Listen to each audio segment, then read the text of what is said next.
Students, हम class 12th political science में पढ़ रहे थे नीति आयोग। बच्चों, नीति आयोग जिसका पहले नाम था योजना आयोग, योजना आयोग के स्थान पर इसका नाम दे दिया गया नीति आयोग।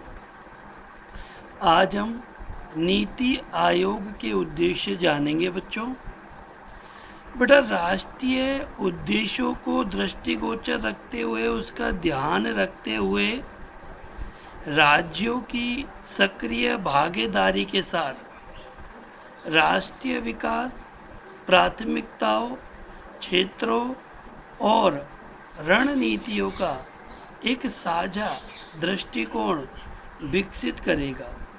नीति आयोग का विभाजन पीएम व एमपी को राष्ट्रीय एजेंडा का प्रारूप तैयार कर सौंपना है। पीएम यानी prime minister, member of parliament, संसद के सदस्य इसमें अपनी भागीदारी निभाएंगे। राज्यों के साथ सतत आधार पर संरचनात्मक सहयोग की पहल और प्रशासनिक तंत्र के माध्यम से सहकारी संघवाद को बढ़ावा देना। प्रशासनिक तंत्र के माध्यम से सहकारी संघवाद को बढ़ावा देना नीति आयोग के उद्देश्य रहेंगे।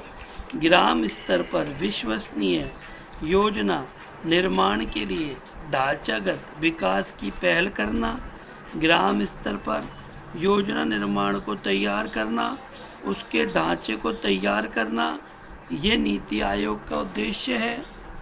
नीति आयोग एक सुनिश्चित करेगा कि जो क्षेत्र विशेष रूप से उसे सौंपे गए हैं, उनकी आर्थिक कार्यनीति और नीति में राष्ट्रीय सुरक्षा के हितों को शामिल किया जाए। समाज के उन वर्गों पर विशेष ध्यान देना होगा जिनकी आर्थिक स्थिति आर्थिक प्रकृति से उचित प्रकार से लाभान्वित नहीं हो पाने की संभावना बनी रहती है, जो आर्थिक स्थिति से पिछड़े हुए हैं। विकास की दीर्घकालीन नीतियां तैयार करनी होंगी। देश के बुद्धिजीवी एवं संस्थाओं को राष्ट्रीय विकास की भागीदारी में सक्रिय किया जाएगा। इनके परामर्श एवं योजनाओं को राष्ट्र निर्माण में प्रयुक्त किया जाएगा। तो बच्चों, ये हैं हमारे नीति आयोग के उद्देश्य, जो गरीबों से जुड़े हुए हैं, आर्थिक रूप से पिछड़े लोगों से जुड़े हुए हैं, ग्राम स्तर से जुड़े हुए हैं। इन उद्देश्यों को ध्यानपूर्वक पढ़ना है, याद करना है। धन्यवाद।